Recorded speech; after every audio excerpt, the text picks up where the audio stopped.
Happy Thursday. I want to do a preparation for the final draft of the critical essay, but I want to do it in a little bit of a different way than just telling you to go over the lessons again. So I'm going to open up a Word document and I'm just going to create an example, like a sample essay here. And just remind you and go through the checklist of the things that you should do. Kind of like how I did the MLA formatting video. So I always start with the header. I do my papers. It's my last name and page number. And over here we'll do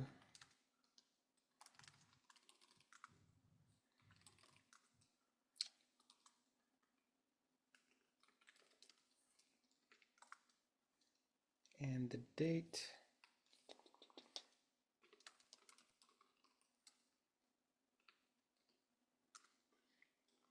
And we'll center, and I'll call this sample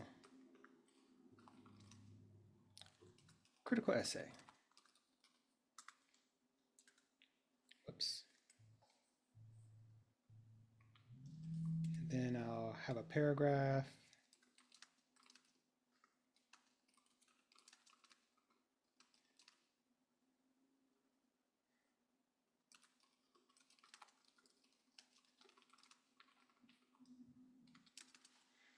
I'll just copy that so I can have 5 paragraphs. 1 paragraph, 2 paragraphs, 3 paragraphs, 4 paragraphs, 5 paragraphs. And I'll go ahead and highlight everything and double space it right now. Boom, double spaced.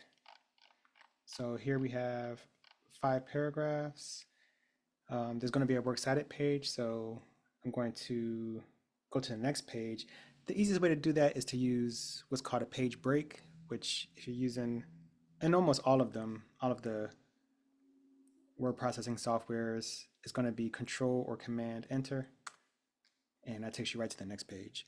And it creates it's called a page break because it lets the software know that this is supposed to be a separate page, the next page. So if we add words to the previous pages, it'll keep this on the next page. Or you could just hit enter until you get down to the bottom. All right, so I'm going to center that. And the title of the works cited page is works cited. It's always works cited. Even if you only have one work, it's works cited. That's just the name of the page. And left align that again. And I'll grab a works cited entry and when we get to that part, just to, show you how that's supposed to be done. All right, so here's the look of the paper. So MLA format, double spaced, left aligned, paragraphs. Every paragraph is indented 1/2. The first line is indented 1/2 inch. Everything is the same font and size all the way through. So in this first paragraph, now the first thing, just to breeze over all of the lessons, is the writing process. You start with, well, you did your pre-writes because I saw most of your ideas on in the pre-write and in the arguments chart. You do your rough draft, and then the final draft is supposed to be as perfect as possible. So remember, the first thing in your introduction paragraph, which can be several sentences, is your attention grabber. This is the thing that grabs your reader's attention. Don't start with your thesis statement. Don't start with something cliche. Don't start with something boring. Grab your reader's attention. Imagine you have to read an essay. And what can that writer write or make you imagine to make you want to read the rest of the essay. Do that. After that, you're going to mention your main points. In this essay, it is usually going to be your topic, what the opposition says. You might give some support to what your argument is. And then you're going to end with your thesis statement. Remember, your thesis statement it must be a should statement. You're telling us that something should happen. And you need to be specific. This body paragraph, the first body paragraph is your summary, unbiased background information paragraph. This paragraph don't give any arguments in this paragraph, give background information. The point of this kind of structure is to give your audience the sense that they can make up their own mind about the topic. But really, you're pulling the strings. You're going to make them think what you want them to think. At the end of this body paragraph, since there's another body paragraph following it, we need a transition sentence. Remember, a transition sentence is a sentence at the end of a body paragraph before another body paragraph that begins by speaking about the current paragraph's topic, but it ends talking about the next paragraph's topic. All right, this second body paragraph is the opposition's argument. This topic sentence should be the opposition's argument. If the opposition had a thesis statement, what would that statement be? That's what this paragraph is about. This paragraph is about their argument, so state their argument right there. Or let your audience know what their argument is right there. At the end of this body paragraph, there is a transition sentence. Within this body paragraph, though, somewhere in this body paragraph, there's going to be a quotation sandwich.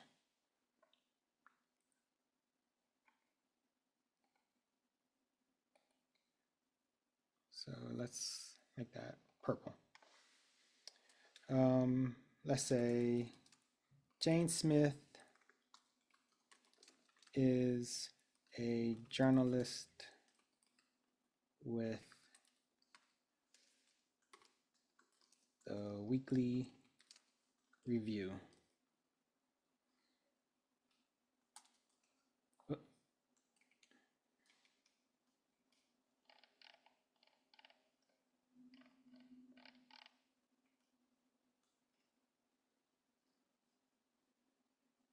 I have no idea what just happened.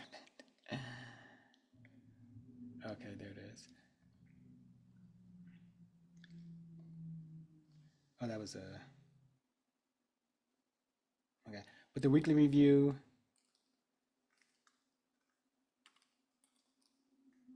newspaper.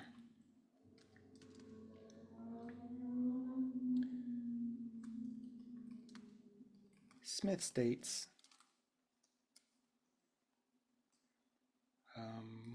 when grappling with the truth, it is paramount to know the facts.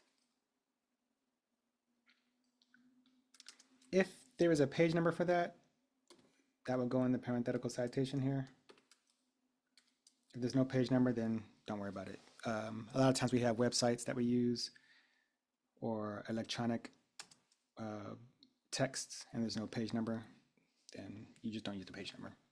But the last name of the source, of the author, must be in there, and his last name and the location, generally speaking. But I'll show you what I mean by that when we get to the works cited page. And then you need the bottom piece of bread.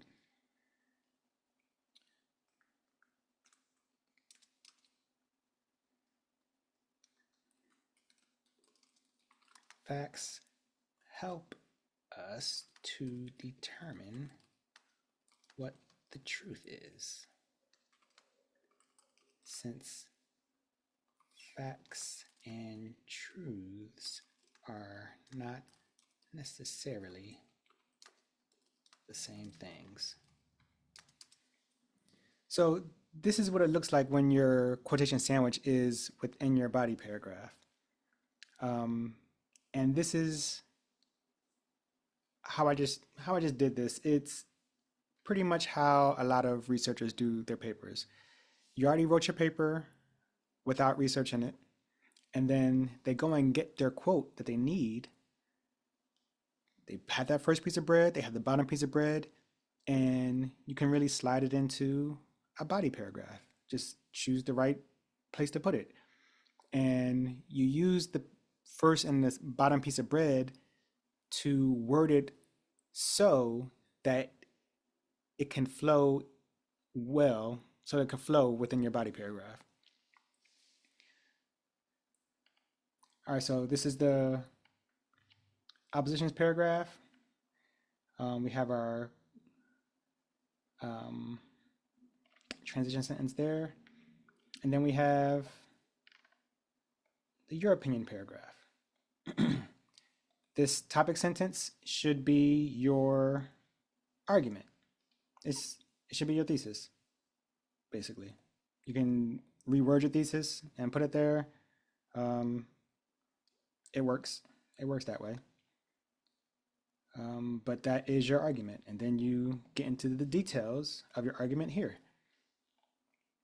And just like you already have your quotation sandwich from the discussion boards, you can slide it right in there. That's how simple research papers can be. If you know a little bit about the topic, you can just go ahead and write. And then when you need the research, when you need the quotes to support or to prove your point, you slide them on in there. If you can't find research to prove and support your point, then that means that your premise, the premises that you have for your argument they're wrong, or you need to change them. If nothing supports your argument, then it can't be an academic essay. You have to do the diligence to find something to support your argument. And if you can't find it, then it's not something you want to write. All right, so here we have our conclusion paragraph, and we start with our reworded thesis. Remember, don't commit any of those no-nos. Don't start with in conclusion. Don't start with to sum up. Don't start with anything like to end this paper. Don't do that. 2 points is going to come off because it's a no-no. On the no-no list. Mention your main points.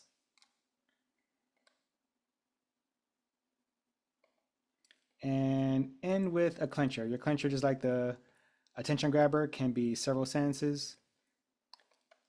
But end with something that's going to move your audience. Imagine if you're reading an essay and it ends, what can the writer say or write that's going to move you? It's going to touch your heart, tug at your heartstrings, make you think, make you want to do something. You do that at the end of your paper.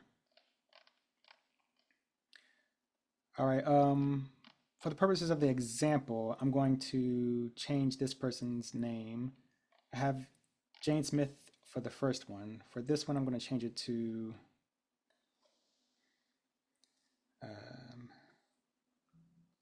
Tim Moop. And then we'll say Moop states.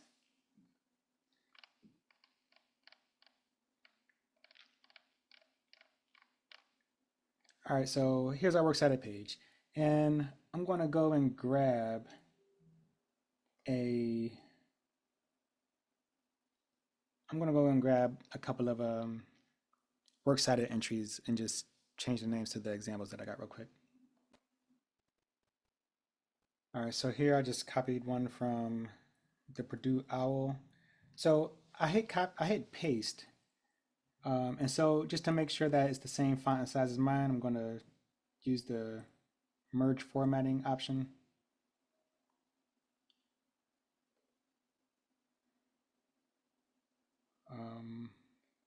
You can, if you use keep text only, it'll take away the hyperlink. All right, so let's say that this is Smith. And that was Jane. And I'm going to grab another one from, I'll get this one from Galileo. And here's the other one.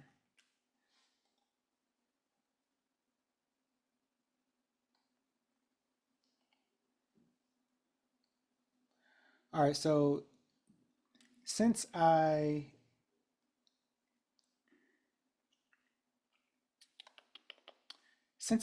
pasted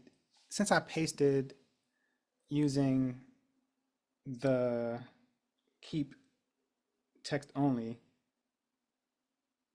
I'm going to use merge formatting here just to show the difference. So you can see sometimes if you paste, depending on how you paste, it'll get rid of the formatting, which I mean the formatting for the titles. So remember, long work titles are italicized. So here it kept the italics, but everything is bolded. So we have to unbold that, and you can get rid of the hyperlink if you want. You can leave the hyperlink there. It doesn't matter. But here,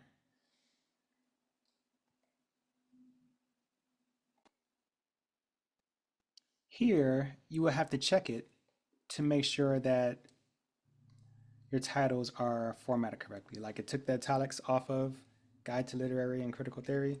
I have to put it back on there. All right, so here you can see that we have the Smith Jane one. Oh, I have to change this name. What was it? Moop. Moop. I say Tim Moop. I think I said Tim Moop. So Tim Moop. So these have to be in alphabetical order. So the first element of a works cited entry is usually the last name of the author. If there's no author's name, then it goes to the next thing, which is the short work title. If there's no short work title, then it goes to the next thing, which is the long work title. Like if this entry right here didn't have an author's name to it, then it would start with Guide to Literary and Critical Theory. But you put everything in order according to the first element of the works cited entry, which is usually the last name of the author. So here we have Smith and we have Moop, but Smith alphabetically comes after Moop. So you have to put that one second. Also, you have to use hanging indentation for your works cited entries. So if we highlight these, the way that I do it is I use the ruler here. If you don't have the ruler, if you don't see the ruler, you go to View and make sure a ruler is clicked. And I put my mouse on that bottom triangle,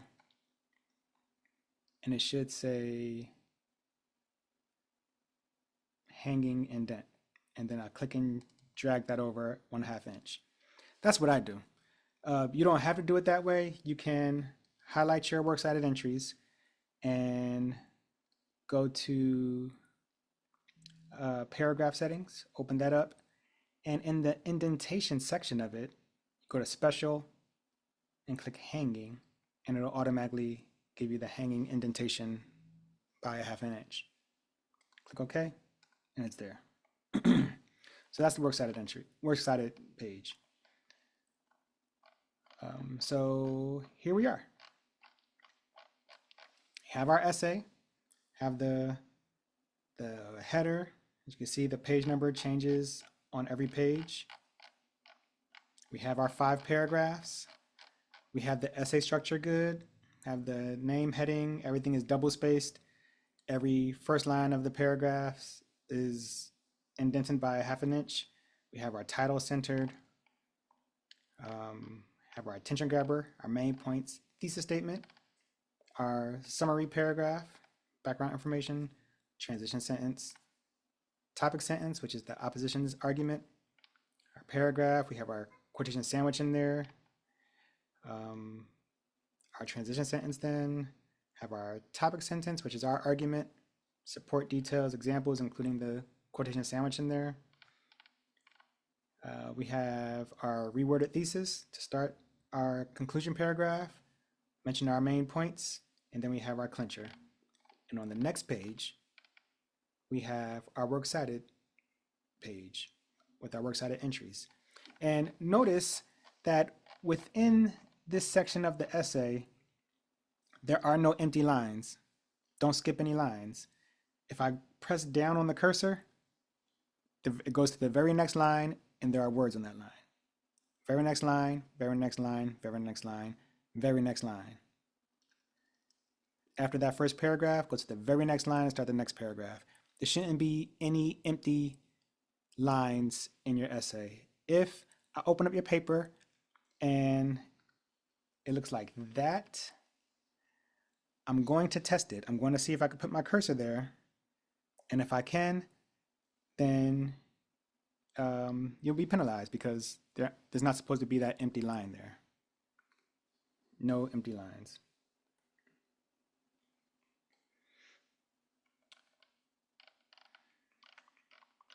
So don't skip any lines. Only place that it will seem like you skip lines is after your last body paragraph. If there's space after that, because the works cited page starts on the next clean page. That's two different sections of an essay. So the rule is really you don't skip any lines in any one section of your essay.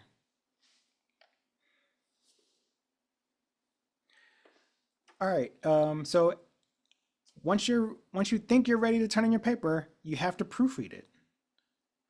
You must proofread your papers. And